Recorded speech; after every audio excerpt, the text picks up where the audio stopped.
Thank you all for joining me on another episode of J in Transit. This is episode 7 of my COVID confession series, 1 year later. So excited to bring you the story of Heavenly and Robbie as they navigate being newlyweds, also transitioning in powerful careers and learning how to be partners. I hope you enjoy, and I'll see you on the other side.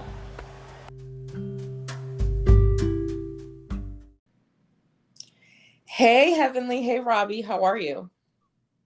We're good. How are you? Good. I am so excited that you guys had some time to join me and help me kind of bring your stories to life as I'm doing this series for COVID Confessions 1 year later. Thanks for having us. Okay, Hev, so you know you've been on here before, so we're not going to be more formal than just that. I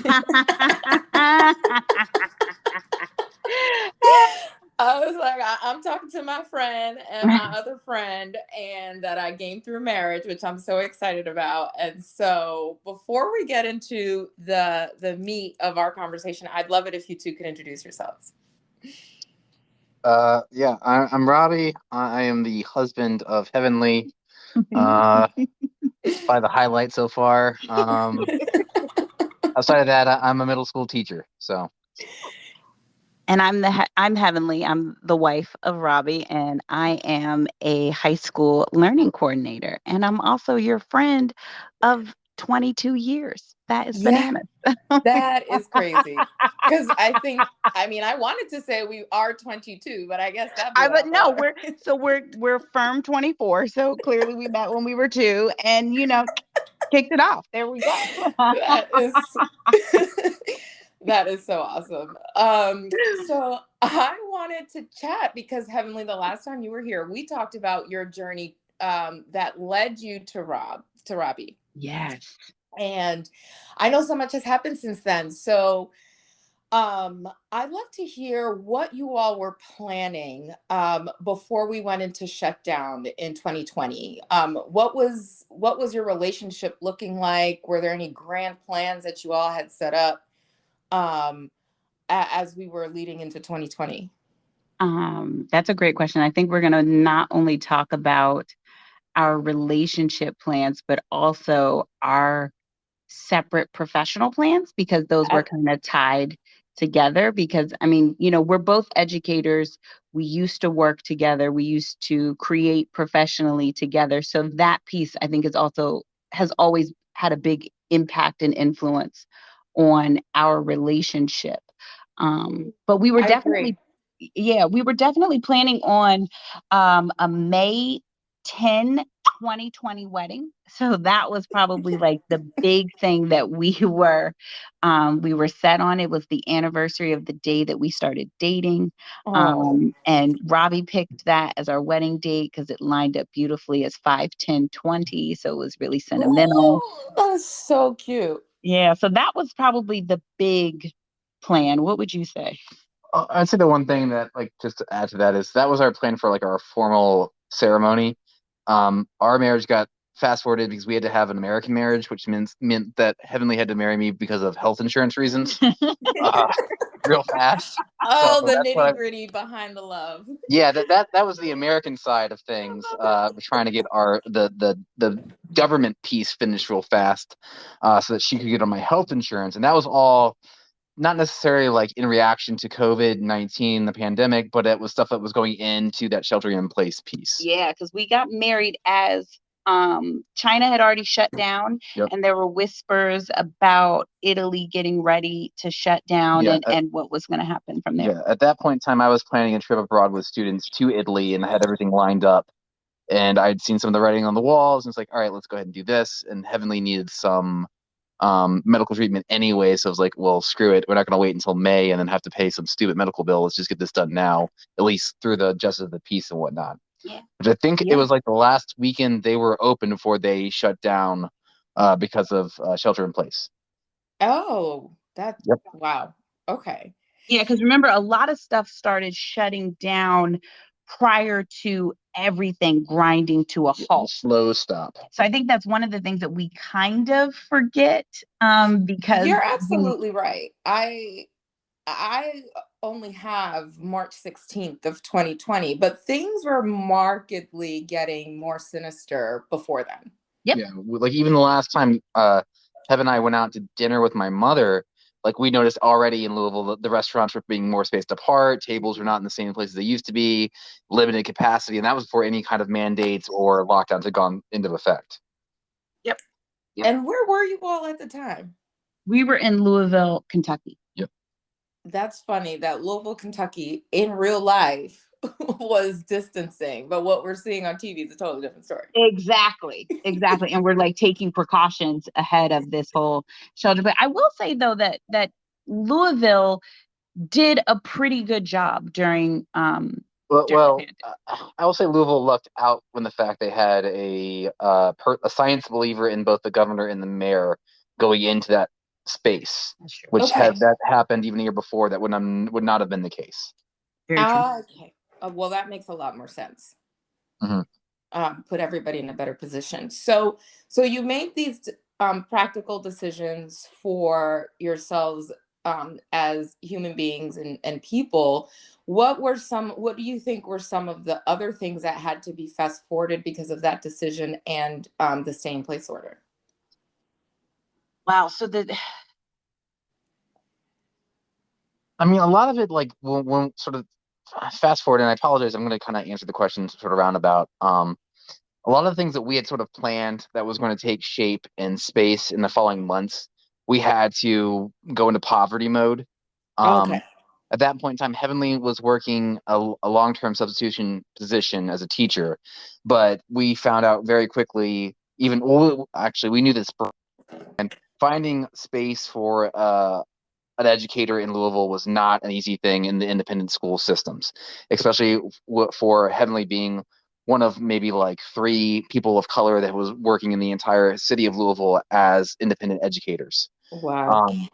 And with that meant that we really had to like look at our budgets, figure out what we could and couldn't do with one income, when we had really kind of anticipated there being at least 1.5 to 2 incomes in the household the remainder of that school year and going into or just during lockdown in general. Yeah. Right. And then on top of that, I came to Louisville both looking for a full-time teaching position, but also coming with my own business of working with kids as both a tutor and an academic coach.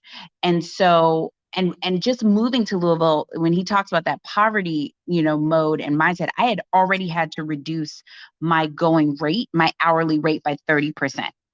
Then when shelter in place hit, I lost 60% of my clients.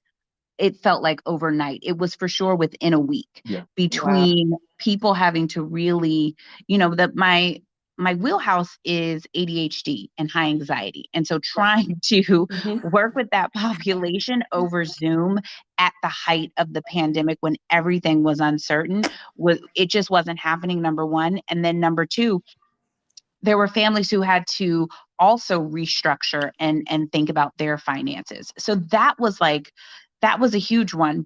But when we went into shelter in place, we thought we were going in for like just 2 weeks, and then we were going to all go back. We thought we were going to go back to business as usual. And when it turned out that wasn't it, what we started doing is, initially we just were looking at how could we make our life in Louisville better. Right. So if this is what things are right now, because we walked into it burnout and overworked and underpaid and questioning what we were doing. And he really questioned his career course and what he wanted to do and where he wanted to go. And so Robbie, how were there any transformational or uncomfortable changes that you were going through during that time as you were trying to figure out where you fit in your space, in your universe? Yeah, definitely. So, one of the things we had both gone into Louisville in general, sort of in positions of distress in our lives, Mm-hmm. uh, financially, career wise, personally. And like, it's a blessing to find Heavenly and have her move in with me in Kentucky. But we had, let me see, but specifically myself, I had developed some very counterintuitive ways of managing my stress and my anxiety. And a big part of it was my first year in Louisville when Heavenly wasn't with me, was to throw myself into work Mm. way too much, to the point where I was every weekend there was some tournament I was going to, something I was coaching, some academic program I was running. And then when uh, lockdown occurred, that all stopped. But a lot of the ways that I was managing my stress, which, let me be quite frank, was very much alcohol induced, became Mm. more pronounced and more normalized. Mm-hmm. Mm-hmm. Um, and that became like a poor cycle that I was into. Now, when it comes to like career wise, I had already achieved everything I was going to be able to achieve at that school and in that city within 6 months of moving to Louisville. And I don't say Wow. that as a braggadocious of any means. This is just me coming in with more energy and ideas than they could Keep up with. potentially keep up with. Yeah. Execute. Mm-hmm. And so when lockdown occurred, I had a frank conversation with both the head of school and the head of the high school, and it wasn't productive. It was disheartening. And at that point in time, that was when I was like looking at, so the way we had gone to Louisville, and specifically myself, because I was the impetus to that for that move, but Right. also just what we're gonna get out of the city anymore. And that was what that moment was like, yeah, pretty much nothing. So that's when I told Heb, like, you go find a job anywhere and we'll go there. I don't really care at this point in time, and I'll figure out something once we get to wherever we need to be. Yeah, so that's what he was dealing with. And then on top of that, like I had already started networking Right. with a lot of the nonprofits in Louisville and doing work. I was doing work with the Louisville Urban League. I was doing, which had opened up a lot of doors for me. I was doing work with the Muhammad Ali Center in terms of getting out, meeting, and connecting with movers and shakers in Louisville. So when we went into lockdown, and as he was questioning his school, and really not even questioning but challenging them to um to make some healthier shifts for him, Right. I was finding as many ways as I could to stay connected in the community and dialed in. And so I ended up joining um board of a middle school that Mm-hmm. serves predominantly Black and Brown students.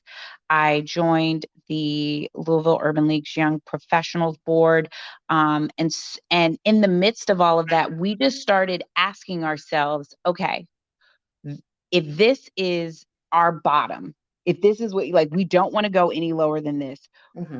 where do we want to be? What do we want to do?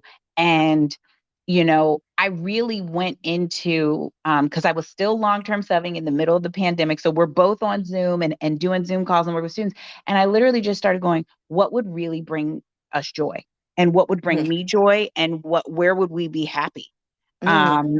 And so that was pretty much, I anytime I get asked this question about what brought us to our current circumstances, it really did start with that conversation. And we both had trust in each other that whoever found something first or, made the move that we would be able to go there and follow suit with them. So that's where it started. It started with a dream. A dream and trust. Honestly, Yeah. I'm always giving kudos to the vulnerability and bravery that it took both of you to, let one lead and the other follow, because you knew that, you can switch places and be okay. Or did I mischaracterize that? No, you got that one. And and it's such a really big point, right? Because I listen to, there's all these things with these memes going on about like and conversations, I feel amongst people our age and within our generation in terms of the idea of a provider. Mm. And well, is he like paying all your bills? And this is very much, it's very much a heterosexual conversation. It's a very cisgender heterosexual conversation about being provided for. And that's not a real relationship.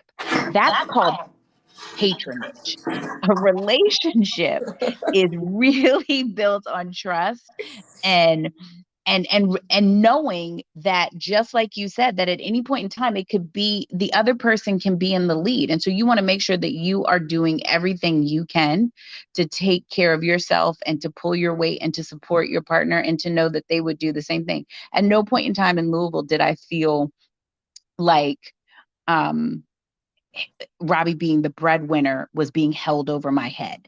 Yeah. I mean, because a lot of we're both contributing to things we want to do in our dreams. It really doesn't matter who's making at the end the slightly higher paycheck that month.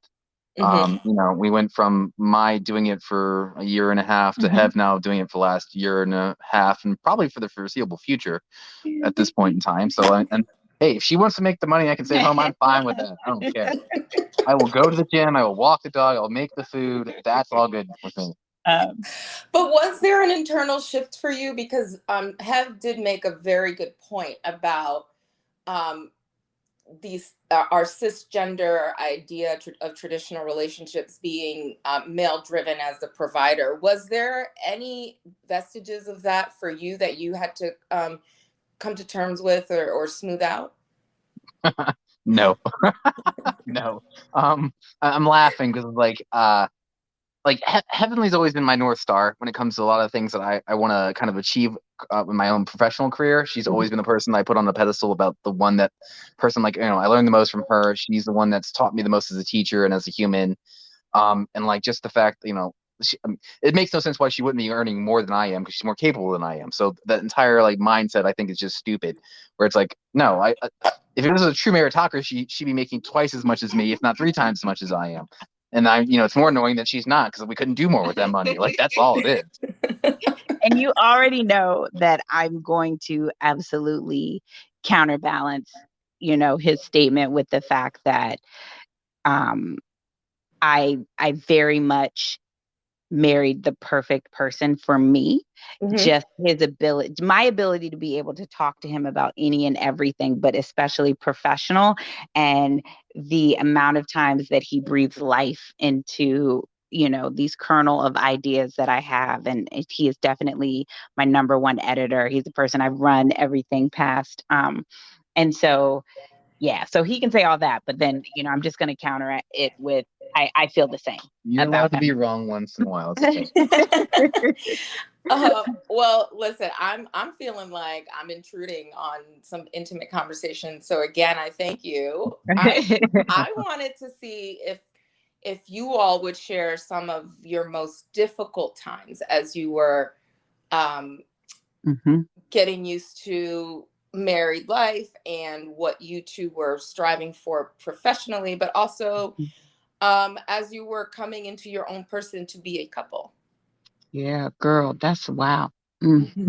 So, I just first want to say that we've been married a year and a half, and sometimes it feels like 5 or 7 or 12 I was about years. to say, I felt like I was talking to a couple married 10 years, but yeah, and I marveled about this a couple of weeks ago, that it is incredible to me that we were able to find each other and find such a healthy relationship at the time that we did, because we were both really, really, and I don't even think, I know for me, I didn't realize how deeply I was until I got to Louisville the year after we started dating. But our jobs had worn us out. They broke us. They broke our spirits. The administrators that we worked for were not suited for us, is what I will say, to stay politically correct. Robbie was healing from his divorce, and we had both adopted, going into COVID, coping mechanisms that were not suitable for long term. And it was like the two of us and Bacchus in that house. So, it was just, it very much was an alcohol frenzy, which at times was great to escape from, the uncertainty of the pandemic and just stress, but was also really bad, for all the, reasons that people like to think that alcohol is bad. And I will also say this, and then I will definitely let you interject. Money And if your marriage is not ready, if your relationship, if you are not ready, not having money will wear you the fuck out. It'll wear you out very quickly because it's hard, right? Because money in this capitalist society allows you choice and options and security. And so getting hit with that, April 2020 was a very dark month for me personally. My business got hit. I didn't know what's happening. I didn't have another long-term substitute gig lined up. There was a lot of uncertainty for me financially, and just a lot of bills that were still coming due. And even with him being the breadwinner, I didn't want to leave him and to leave us floundering. It was very dark for me. And I know that impacted our relationship. Thank you for Anything sharing. you want to add? I mean, like as Hev mentioned, like I was married before Heavenly and I got together. She actually knew me previously when I was married. So it's one thing, she saw that relationship come to end, and it was, to put it blunt, like my previous marriage, which was for 5 years, was a very tumultuous one as well. Not as well. That's not a good way of putting it, but it was tumultuous. It There was was a as lot. tumultuous as your career before now. Yes. So let me just. I had basically learned some very poor relationship management skills, having aid from my parents, who each have been divorced twice. And the relationship was toxic, to say the least, emotionally, physically, the entirety of that. And then to go into my previous marriage, where the moment something was wrong, a dish out of place, whatever it might be, it was you got ready to shout and yell. So a lot of just getting to know Heavenly in the relationship was realizing that if I messed up, it wasn't going to end up with my being yelled at or belittled or mocked and put into a corner where I had to kind of think about it and be ready to apologize for my behavior.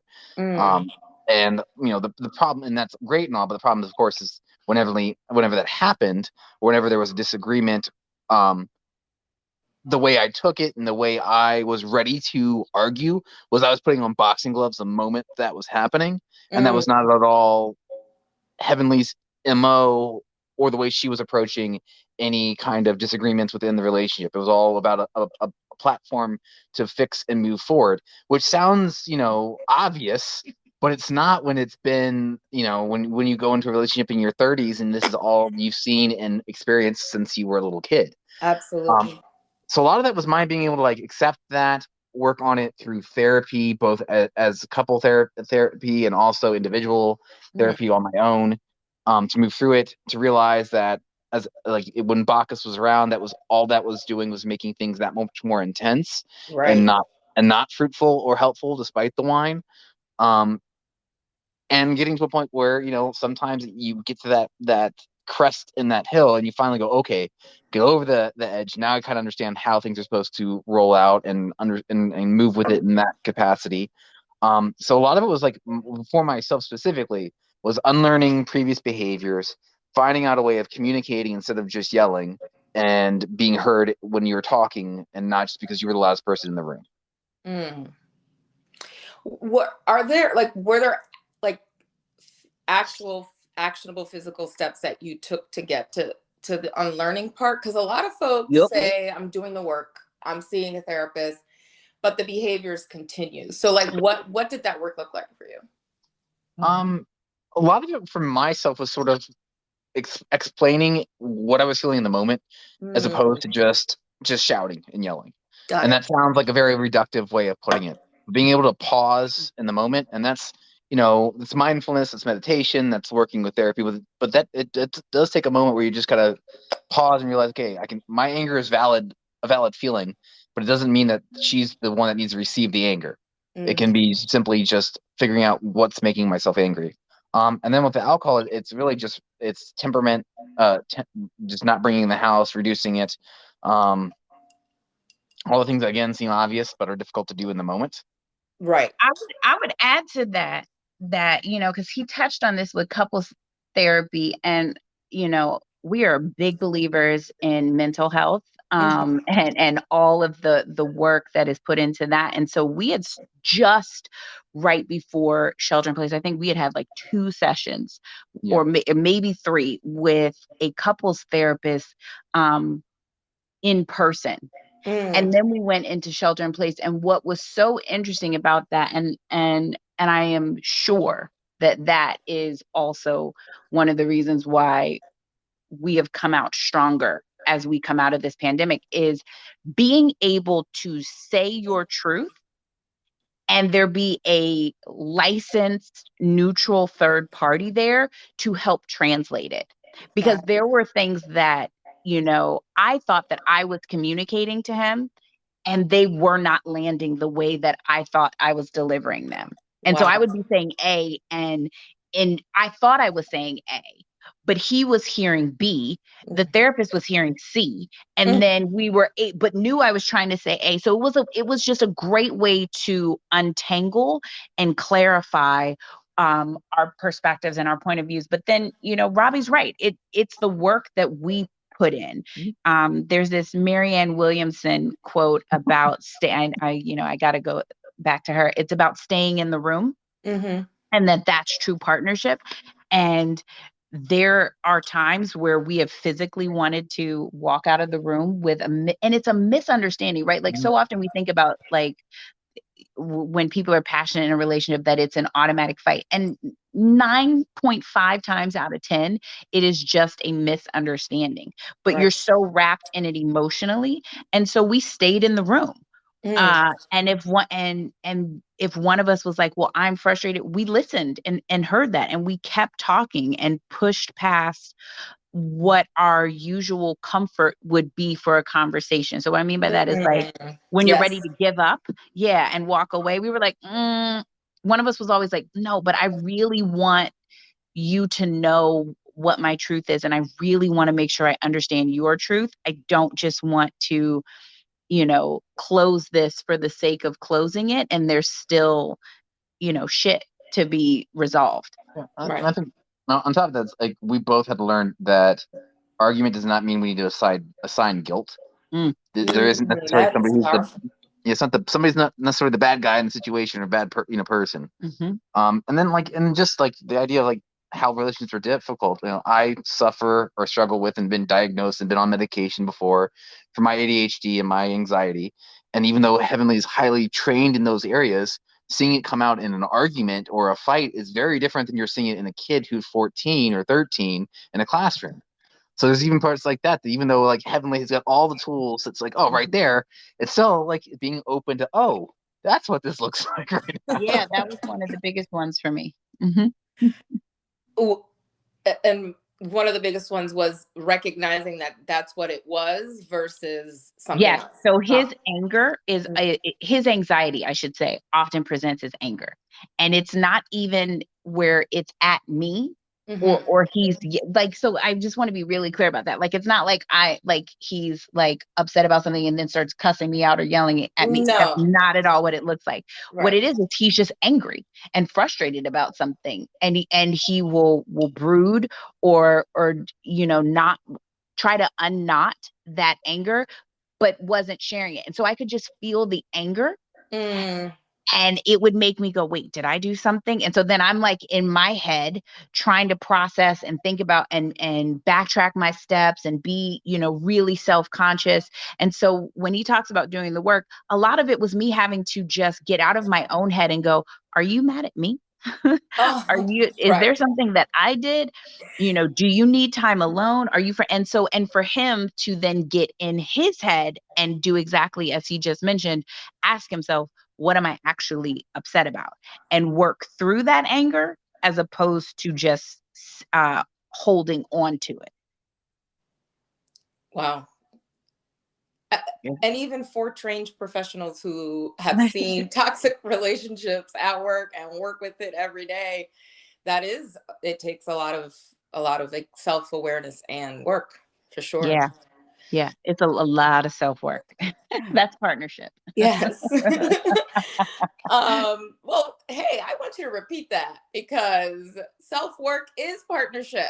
Yeah, I would say that's probably a big bulk of it is work on yourself. And I think the Will and Jada Pinkett Smith said this years ago, that like it's just you just got to work on yourself and be your best self, and constantly work to clarify and to refine those shadow parts of yourself that your previous circumstances allowed to be, or conditioned. You have to work through that, and you have to put that down. And the other one is, I have, as a woman, who got married in her late 30s, so I spent so many years by myself and independent. It has been learning to get out of my head and to share my thoughts. Mm. So little things, of inviting your partner in.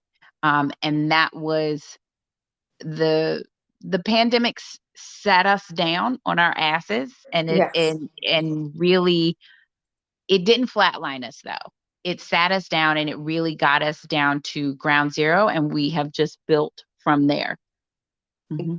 That's awesome. I want to hear the building, because what did it look like when you did land a job that was going to open doors for you? What did that move look like? What did the conversations sound like? Yeah. So it started actually before the job. Mhm. When he mentions that, Louisville, there were just no openings. Right. Um, and the ones that there were, it just was so few and far between. Everything was so uncertain with the pandemic. So we had a conversation, and it was, let's go look outside of Louisville. And at the time, a lot of it was, at first, started a little organically. It was just, I was just looking for places that were within driving distance. Okay. So Nashville and Lexington, Mhm. Kentucky. And then from there it was, and like Cincinnati, Ohio. So first everything was like just looking at driving distance, excuse me, nothing was opening up. And then it was, you know what? We're dreaming too small. So it goes back to the dream. And I was like, where do Yes. we really want to live? Where would we really thrive? And that was Chicago. And so then I started getting all of my professional ducks in a row. And we did that because I didn't um, have a full-time teaching position. I just had my business. So it was a lot easier for me to start throwing my net out there. And Right. my teaching background was a little bit more um, I would say at that point in time, mine was more diverse than Mhm. his in terms of the subjects and the grade levels I had taught. Mhm. So I was casting a much wider net Got at it. different things. I was trying to shoot a lot of stuff. So shoot at a lot of stuff. And so I went through a month of interviewing, and through that he was also teaching and I was also teaching, and again, remember, I was doing um advocacy work for the Louisville Urban League, and Yeah. this is also around the time that Breonna Taylor's murder came into light, George Floyd came into light, Ahmaud Arbery was coming into light. So it was, May was a clusterfuck of just really juggling and managing a lot of moving parts. And he did an amazing job in the midst of his own frustrations with his job and turmoil, and with that, and just general uncertainty, again, because we're in a global pandemic, to Right. really be there and support me. Like, I was doing interviews and would come out of an interview and just cry on his Mm. lap, for like 30 minutes before the next interview, because I was so overwhelmed at the state of the world. So it was Right. a lot of constantly turning back inward into our relationship as we were trying to check off all of these different points Mhm. and make moves there. And so when we found out that I got the job, which was in early June, we immediately started figuring out what would it look like to fully close out our life in Louisville, and should we even do that? Because Mm. he still had his job, at Right. the time. And then ultimately it was making a decision for us, and what would, and leaping out on faith that chasing joy and would end up with a win for us. That it was okay to that leaving the certainty that we were in, that we were leaving it, that, how do I put that? That going in search of a healthier and more prosperous existence, that it was that was worth the uncertainty of that journey. I hope that makes sense. I don't even think that's clunky. It did. No, it did. It did to me. Yeah. Robbie, did you have anything to add to that? Well, I think partly that I think Heavenly may have glossed over because like I mean, we were very fortunate when we got to Chicago about the opportunities that really opened up for myself, because at that point in time when we finally got to Chicago, Heavenly already had a position, but we both recognized each other's talent enough in the educational sphere that eventually I was going to find something. Right. And it was going to work out. And so like it's not only just having faith that we like this, the universe has it for us, but like the fact that both of us are strong enough at our jobs that we can find something, even if it might look bumpy in the first place. So right.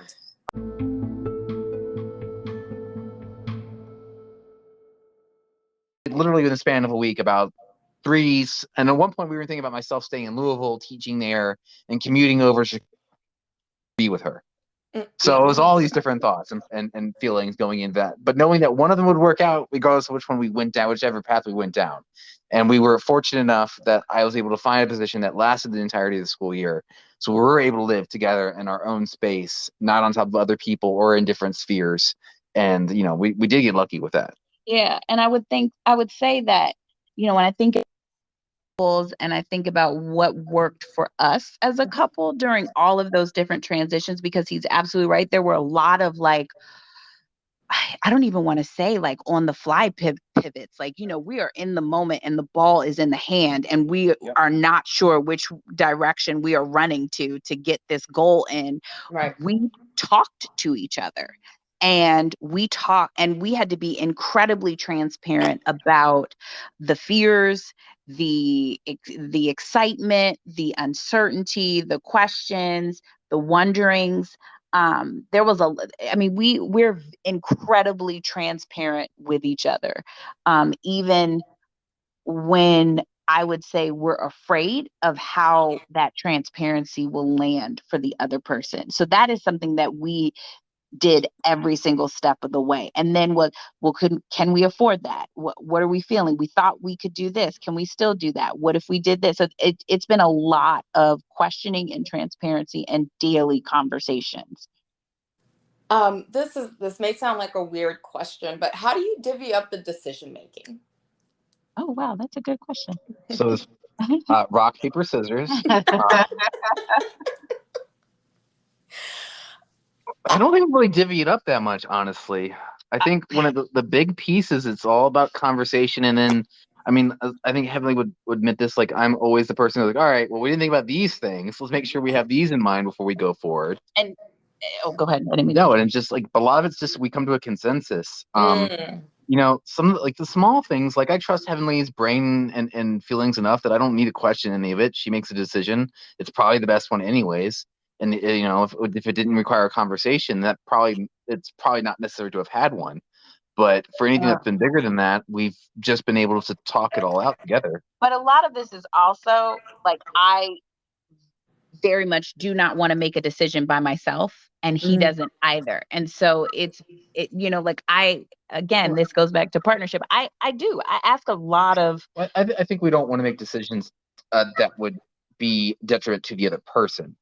Detrimental to the other person. Yes, exactly. So I'm going to go back to a specific conversation that we had while we were dating that really, to me, she's going to show the receipts right now. We were in Puglia. So we were in a small town in southern Italy on vacation. Minor humble brag. And I made it was our first international vacation as a couple, and I made a decision about something that we were going to do the next day with friends that we were there with. And I shared it with him after the fact, and he said to me, and this is always something I can even picture it right at this moment, he said, I want to be factored in. Even if the decision that you want to make is the right decision, is going to be okay. I don't want to just be blindly going into things or pulled into things. I want you to talk to me, and I want to be involved, and I want to know. And so from that point forward, and I was like, wow, that makes perfect sense. Like, I had no qualms about that. From that point forward, I definitely, even if it's just, hey, what do you think if we do this? Um, that's kind of been a big non-negotiable for us that we don't really think about right now. So when you ask who makes the decisions, um, it what winds up happening is one of us will say something that we want to do, or that we think, uh, a direction we think we should be moving in, and we bring it to the other person with the understanding that that other person can weigh in as much or as little as they'd like to about that. That's a great approach. My new boss loves the consensus approach. She's like, shouting at me is not going to get you your yes. Repeating is not going to get you your yes. You need to sell me Yep. Yep. on why this benefits you and me. Yeah. Yeah. So So that's that's how great. the decisions, that's really and truly how the decisions get made. He doesn't like come home to like, so this is what's happening. Gotcha.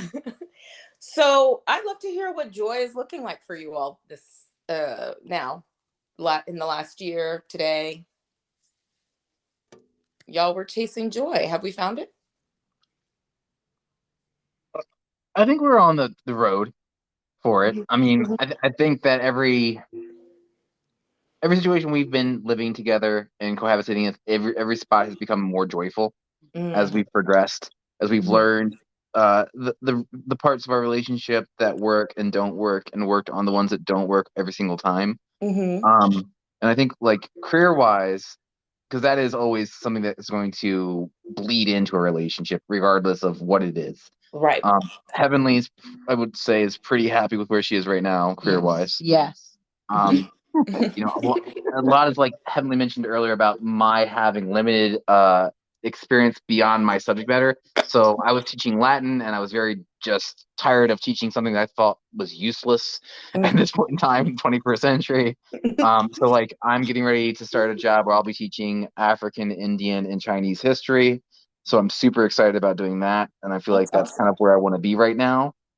So that is all swinging along. We both, like, looked at grad schools. I've applied for different things to start moving past where I'm currently am in the classroom. So that's looking good. Heavenly's health is finally on the mend. It started this entire rabbit hole that has been trying, like, everything. Um, and it's just, other than waiting for my first paycheck for this next job to come in, you know, uh, I feel like it's the best part we've been in on our relationship. I think so. The only thing we would like to have is more money to travel abroad, but Yeah. cry all we want about it. I know. We really could be somewhere out of this country every month, Yes. if possible, we could. I would say, first of all, everything that he said, yes, I absolutely agree. And I think that, like, to generalize it, if I were to give some other couple advice, it would be that joy is in our home because we found joy within ourselves.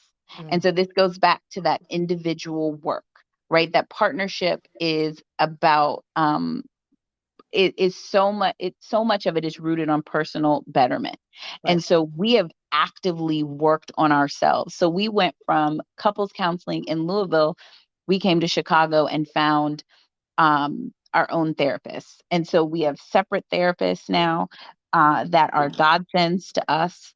He is absolutely right. I have been actively working on my health, and that is coming to a very healthy place. And that chapter is finally closing. He got a permanent position and has, figured out his next steps for his career, which was something that was a question for him for a Right. couple of years, just not really sure of which direction he wanted to go into. And so as we've done that individual work, when we come to each other, commune together as partners, we're more joy filled because we are happy Mm. with the choices that we're making. And Right. throughout it, we've just remained transparent with each other. Right. Not to have you repeat anything, but in the event that you've left out some tips, what were some of your lessons learned that you would leave for points of reflection for folks who are listening in to our podcast? Maybe a big one that I had to keep telling myself, because even though everything is at the moment, that's why I hesitated about what this last question was about, like jinxing myself. The process can be painful, and that's okay. I think that's the big part is we want things to be fixed now. We want to lose that weight. We want to stop this habit. We want to get that job. And that doesn't mean if you're not there, you can't get there. It's about just like embracing the process. It was for us a process that lasted 18 months, basically. Yep.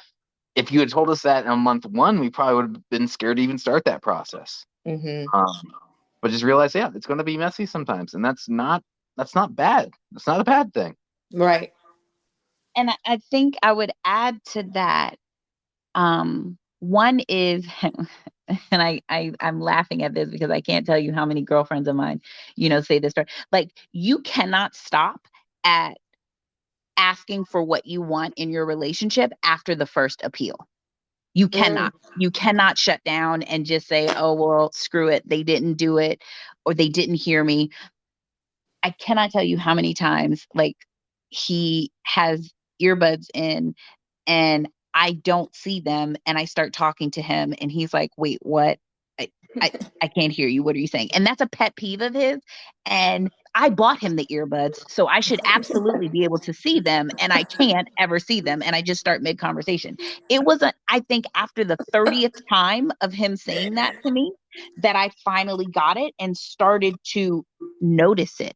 Mind you, I didn't say that I fixed it or like magically course correct. I just noticed it. And there's so many people who think, well, I've said this to a person, I shouldn't have to repeat myself. And it's like, human beings are not computers. We don't get it right the first however many times. If you want to be in that relationship with that person and there are things that are important to you, you have to be willing to repeat yourself. Why did I just feel red for like I was like, is this the 50th time that I'm gonna have to? That's a big one. And it's like, dude, like what, like, just say it again. Just say it again so you can get what you want. Because that's what you want. Just say it again, and I think also he mentioned this earlier about that there isn't a bad guy. Just I would say, like, one of the things, and this touches on that, as that I've had to remind myself, and I've like repeated myself, is have the strength to be mindful about what traumas you've brought into a relationship. And that could be from other relationships, from work, even that day. It could be you're bringing something traumatic that you experienced at work into your home, and that's affecting how you're interacting with your partner. And that's a big one for me, that I always have to be very mindful is, what am I bringing into this conversation or this interaction that has nothing to do with heavenly? And I appreciate you that you brought in work as an example of trauma, because folks commonly associate trauma with like a physically painful experience or an untalkable type of experience. But trauma, we're experiencing it in so many different ways every day. And unless we are self-aware and know how it's hitting our body and how we are presenting ourselves in reaction to it, we just keep moving along in the world like it's normal. So thank you for bringing that point up. No, that's real. That's 100%. And then the other one that so I think it's like knowing that there's no bad guy, that, and if you can just function from that no one's a bad guy. And this isn't about being right or wrong or winning. It is about breaking through barriers to clarity, right? So we're constantly trying to break through any kind of communication barriers we may have to build clarity. We are also like actively taking internal census, just as he said, of like, is this a past trauma that I'm bringing into the guise of this, or an immediate trauma? I got really sensitive. We were having a conversation. We were on a walk having a conversation because I had some stuff happen in a training that I had not yet really digested and processed out, that was coming up in me being defensive to what he was saying, and misinterpreting his tone in the conversation, and us having to just stop and recognize that, address it, and then pivot from there in a softer way, was really important. And I would also say, like, this is my best friend. I love him. I love his brain. I enjoy him. At no point in time do I question any of those things. And so that gives me, and he pours a lot into me, and hopefully I also pour a lot into him as well. So that when we do encounter hiccups, there's a lot that we're drawing on that is fueling us to push through that hiccup, to get back to our joy-filled moments.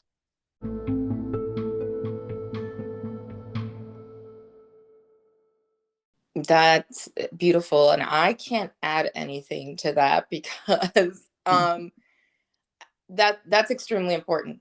That you actually enjoy the person that you're with, because it doesn't matter how much self-work you do. If you don't enjoy them, it's not, it's going to be wasted, isn't it? Yeah, no, you're absolutely right. I enjoy him. Hopefully he enjoys me. He ain't bad.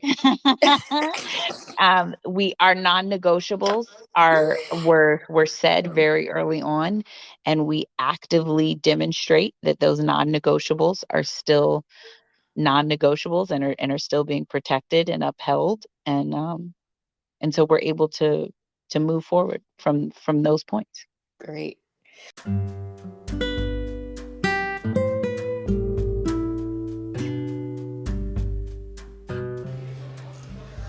Wow. That's been powerful. And to wrap up our conversation, I ask Heavenly and Robbie what they're looking forward to most.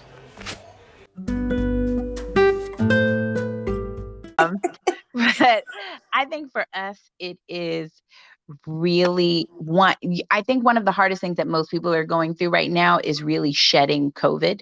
And what I mean by that is that mindset of that we were in for sheltering in place. As we were planning a lovely December trip that we actually have with you coming up. Yes. I was scared, and I was like, oh, what if it gets canceled or any of that? So I think it's really beginning to dream out loud again, and to trust that we're getting back into the place so we can really plant roots. That's probably the biggest thing for us, is planting roots now. We love Chicago, and really beginning to build and expand our family. Those are the things that we're working on right now. Wow. Well, I am honored to have been given an inside peek into your relationship and your personal self. So I appreciate it. Oh, thanks, friend. Did I leave you out, Robbie? Was there anything else you wanted to share about your future plans before we close out? Just, getting used to just sort of working, coming home, and then not all be in one space. That's really what I'm looking forward to, honestly. Okay, that's a real thing. Yeah. Great. Well, I'm wishing you, it's not even luck, I'm wishing you continued blessings, because y'all make me happy and proud to call friends, and I can't wait to see what's next.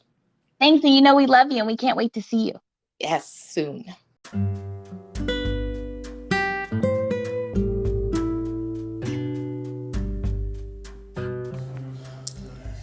Thank you all for tuning in. I hope you enjoyed this as much as I did. You took some notes. If you did enjoy it, make sure to share. Tell your friends to come in and listen. And most importantly, rate me on your favorite listening platform. Until next time.